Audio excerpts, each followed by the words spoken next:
Sérgio Monteiro. Pastor Sérgio, será que nós podemos realmente aceitar, crer que os dias da criação são literais? Tem pessoas que acham que aqueles dias ali poderiam ser eras, né? Talvez 1000 anos cada um, milhões de anos cada um. Alguns tentam acomodar isso aí com conceitos evolucionistas de milhões de anos. Fala pra gente, você que é um hebraísta, alguém que estuda a cultura judaica e a língua, aliás, está se doutorando em Bíblia hebraica, né? A pessoa mais, o ideal para responder realmente essa pergunta é você. Pastor Sérgio, afinal de contas, os dias da criação em Gênesis são literais ou são simbólicos? Muito boa pergunta, e ela ajuda sim a compreender essa questão aí da semelhança e dessemelhança entre o modelo criacionista bíblico, adventista do sétimo dia, e o modelo criacionista de muitas denominações, o modelo criacionista que sim, que reconhece que Deus é o Criador, mas que tenta, como o pastor Michelson disse, tenta adaptar, harmonizar a doutrina bíblica, o que a Bíblia apresenta, com o evolucionismo. Isso é chamado também de teoevolucionismo ou evoluteísmo, né? Eu tenho alguns problemas com relação a algumas vertentes de criacionismos, de design inteligente, etc., relacionado a colocar a Terra como sendo resultado de várias eras e a criação como sendo simbólica. De fato, hoje, o catolicismo, na verdade, depois do Concílio Vaticano II, e até antes mesmo, muitos teólogos católicos, como Karl Rahner, ou como mesmo a Comissão para a Doutrina da Fé da Igreja Católica, ela declara que o criacionismo, que a Bíblia não está descrevendo literalmente o que aconteceu nos tempos do Gênesis. Que tanto a história da criação como a história de Adão e Eva são mitos, são míticos, no mínimo míticos, e geralmente tidos como mitológicos, efetivamente mostrando o ideal de Deus para o ser humano, mas que falam de civilizações na figura de um único homem, Adão, ou Adapá, ou qualquer outro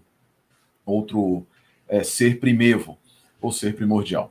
Eu quero, antes só de falar continuar falando, tem 2 livros aqui que eu queria, tem vários que eu queria citar para vocês, mas eu queria mostrar 2 especificamente, um em português, um em inglês, e esse aqui, Dr. Adalto Lourenço, Gênesis 1 e 2, é bastante interessante, a mão de Deus na criação, da perspectiva do design inteligente também. É muito bom o livro, com alguns assuntos extremamente interessantes, algumas conclusões muito interessantes. Você vai gostar, procure ler. Além disso, tem esse outro livro aqui, que é de um biologista evolucionista, né? E ele tenta conciliar a Bíblia com a ciência. É do Andrew Parker, chamado The Genesis, The Enigma. Eu acho que está ao contrário aí, não tá? Acho que está assim. Está ao contrário. Agora vocês vão conseguir ver certinho. Ó. The Genesis Enigma. E ele fala, por que o livro... Olha só, o que um evolucionista, um biólogo evolucionista, Andrew Parker, ele diz o seguinte, por que o primeiro livro da Bíblia é cientificamente acurado? Olha que livro interessante. Eu comprei quando eu estive lá nos Estados Unidos, é interessante. Ele diz assim, ó, no Daily Mail, na verdade, lá de Londres, diz o seguinte, é de cair o queixo, falando a respeito desse livro. É uma obra impressionante que busca provar que os antigos escritores hebreus do livro de Gênesis sabiam tudo acerca, e aí ele fala aqui, ó, aí ele vai falar assim, acerca da árvore de evolucionista milhares de anos antes de Darwin. É um livro interessante para você ler. Ele vai tentar fazer essa mescla. Ele vai falar sobre simbolismo, ele vai falar muito sobre essa questão também de símbolo do Gênesis como símbolo. Mas vamos lá. É possível acreditar que o Gênesis seja literal? Primeiro, antes de mais nada, você é obrigado a acreditar que o Gênesis seja literal se você é um criacionista. Se você acredita na palavra de Deus, você precisa entender que a criação de Gênesis seja literal. Será que entender que a criação de Gênesis seja literal, ou seja, como o pastor Eleazar descreveu, nós temos ali um quiasmo, né? um quiasmo, que é do primeiro dia com o terceiro, do primeiro dia com o quarto, do segundo com o quinto, e assim por diante, até chegar no 7º dia. A estrutura literária do texto hebraico, ele nos demanda crer que a intenção do autor, Moisés, a intenção de Deus como autor primário, autor por trás do próprio autor, a intenção do Espírito que estava sobre as águas e também sobre a mente de Moisés, é que aquele relato fosse, sim, entendido como sendo um relato literal. Ele não utiliza nenhum tipo de linguagem que nos chame a simbolismo. Água não é simbólico. A água não é simbólica. A água é literal. A água, nós temos a água até hoje, vemos a água. A água é tomada, e ali é interessante porque ela tem a ver com também a questão da polêmica do texto de Gênesis com a cultura egípcia, com a cultura cananeia, com a cultura cananeia também.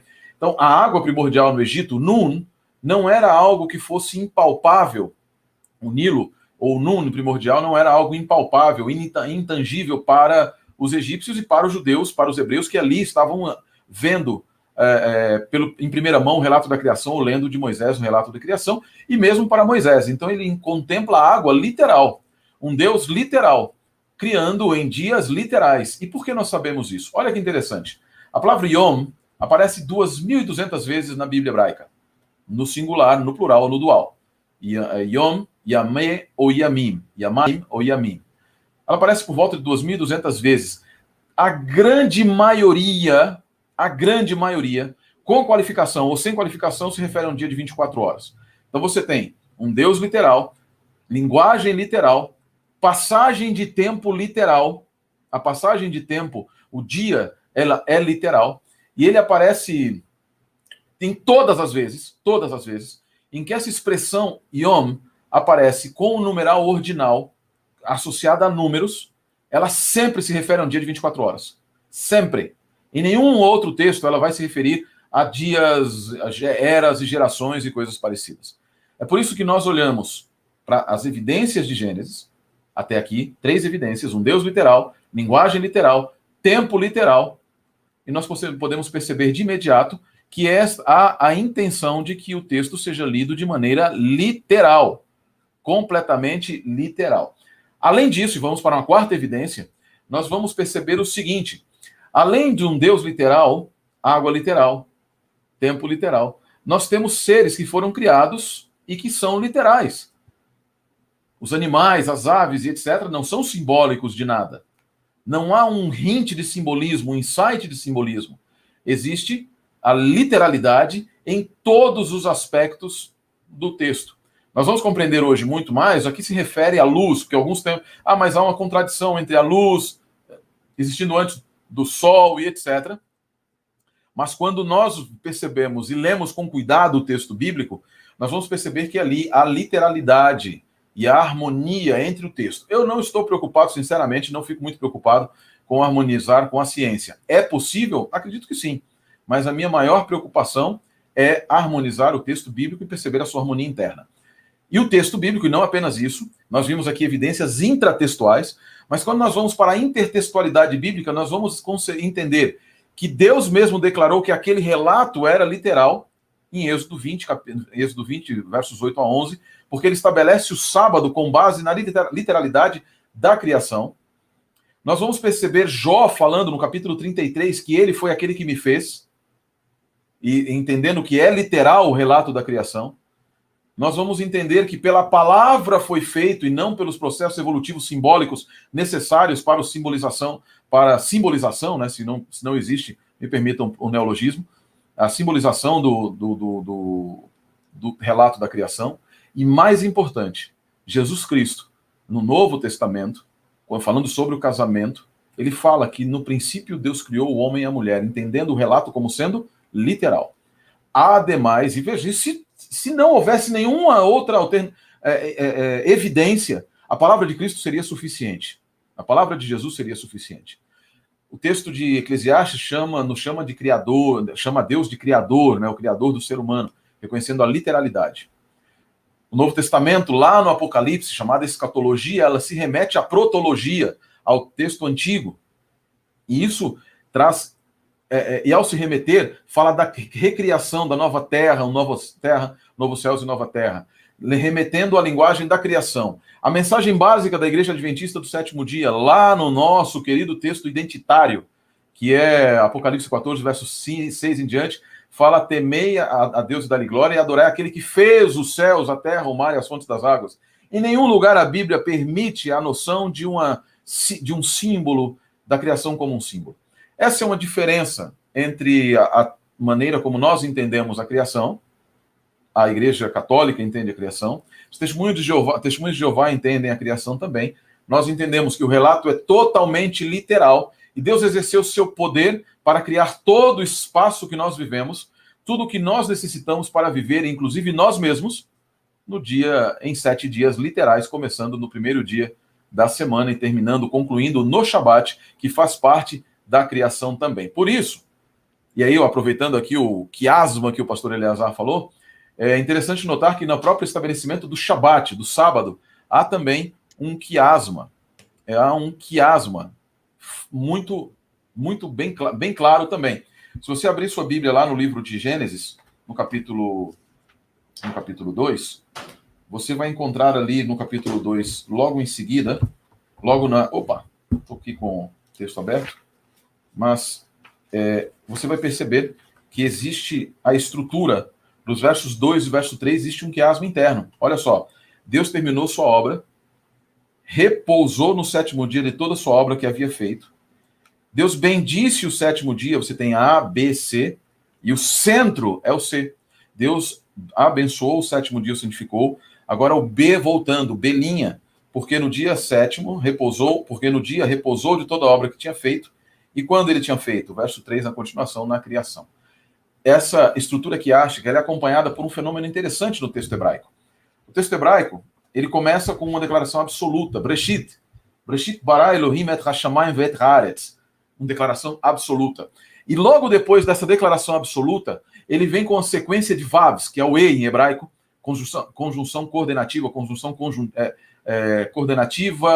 aditiva, e no contexto do texto hebraico, ela exige que todo o restante do relato da criação seja lido em conformidade com o no princípio. Há um início e ele começa o ato criativo. Respondendo à pergunta da Mara, a Terra já existia? Não. É a visão bíblica, a visão do relato bíblico, é óbvio. Existem teólogos que pensam diferente, eu respeito, eles vão ser salvos por Cristo Jesus também, assim como nós, pela graça de Deus.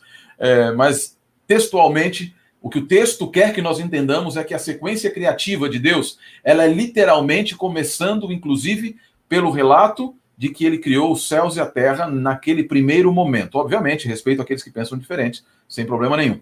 Mas, a partir do momento absoluto do Bereshit, nós vamos ter um vav,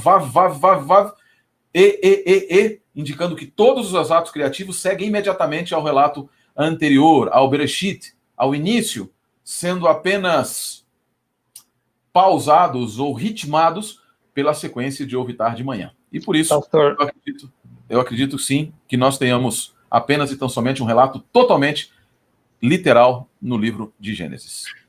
Pastor Sérgio.